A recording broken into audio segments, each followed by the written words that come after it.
Chapter 1. 180. Breakpoint. It happened a few weeks after he left the castle behind. Back then, Sonny was just starting to feel confident in the absolute darkness of the cursed night. He stalked the ruins, searching for prey, and slaying one monster after another. Looking back, those few victories might have gone to his head a little. Or maybe he was just too sane to survive alone in the dark city. It was the first meeting with the Black Knight that caused him to lose that state of mind. Sonny did not become interested in the ruined cathedral by accident, nor was he led there by empty curiosity. In fact, he had noticed something strange about the ancient temple and decided to explore it after careful consideration. Because the thing he saw was too alluring to ignore. At dawn, for a few short minutes he could see a weak, ethereal golden glow emanating from the dark cathedral. The same golden glow he had seen twice before. Once deep within the ruby droplets of his own blood after consuming the drop of ichor, and another time exuding from Changing Star's unconscious body after her battle with the horror of the depths. Without having to guess, Sonny knew what this golden shine was. It was the light of divinity. With his own eyes altered by the drop of divine blood, which was left on the talons of the vile thieving bird after it had stolen Weaver's eye, Sonny was somehow able to perceive it. Considering that both Nephis and he possessed some measure of divine affinity, it wasn't hard to come to this conclusion. More than that, the circumstances surrounding the awakening of his ability to see the golden glow supported it. Thus, hoping to find another treasure equal to the drop of ichor, Sonny entered the ruined cathedral. Then he froze for a second, awed by its grandeur. That second was all it took for the Black Knight to skewer him on his sword. Sonny didn't know how the massive devil managed to avoid being seen by his shadow, nor how he got so close without making any noise. All he knew was that a menacing black giant suddenly stepped forward from the darkness that enveloped the temple, and pierced him with a wrathful gaze. There were two scarlet flames burning in the impenetrable emptiness behind the visor of the knight's helmet. Looking at them, Sonny felt as though he was staring into the eyes of death itself. However, even though Sonny was caught by surprise, his body moved on its own. Countless hours of practice did not go to waste. In the end, it were the reflexes that Sonny had engraved into his muscles and bones that saved his life, even if only by a hair's breadth. Because of his quick reaction, the massive greatsword of the evil creature did not cut him in two. Instead, it simply disemboweled him. Feeling a blinding pain pierce his abdomen, Sonny staggered and looked down, only to see a river of blood flowing from his stomach, which was cut wide open. The red ropes of his intestines were clearly visible in the terrible wound, already on their way to falling out. The horror of seeing something that should have been inside of him moving to the outside was much more powerful than the excruciating pain of his flesh being torn apart. Pressing one hand against the wound, Sonny fell on his back and weakly tried to crawl away. However, the Black Knight was already moving, raising his greatsword to deliver a finishing blow. For a fraction of a second, everything froze. Sonny didn't have time to come up with an elaborate plan, nor even think things through. All he knew was that he had to buy himself a chance to crawl away. Somehow. Of all the memories at his disposal, nothing seemed to be of use.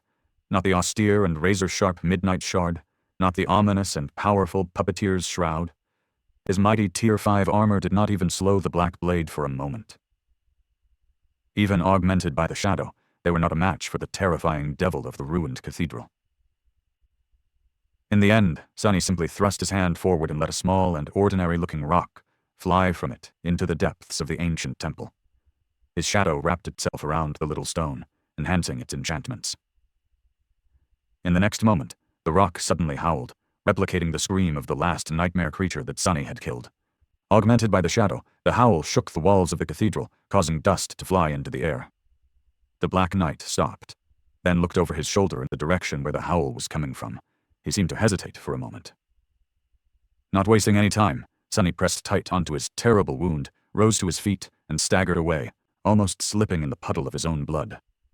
Groaning from pain, he tried to reach the exit of the old temple. Miraculously, he did. The Black Knight stopped in the doorway, simply following the small figure of the mortally wounded human with the burning flames that served him as eyes. Then, it indifferently turned away and slowly returned into the darkness. Some time later, Sonny found himself lying in a ditch somewhere in the depths of the dark city. He had found his way to this ditch and crawled into it, hoping to hide himself from the monsters stalking the ruins at night. He was consumed by pain, fear, and disbelief. Was this how it was all going to end? Was this how he was going to die? He wanted to cry for help, but knew that no one would come. He wanted to simply cry, but for some reason nothing but laughter escaped from his lips.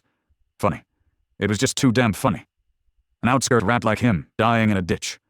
What a fitting end. Why wouldn't he laugh? It was all just so hilarious.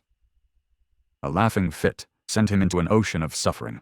Every time he moved, it felt as though invisible blades were cutting into his abdomen, slicing his flesh apart. And yet, he couldn't stop laughing. The funniest thing of all was that he couldn't even die. No matter how much he bled, his tenacious blood refused to give up.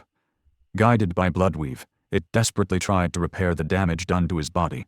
However, the damage was just too extensive. Even augmented by the shadow, the Bloodweave couldn't contend with it.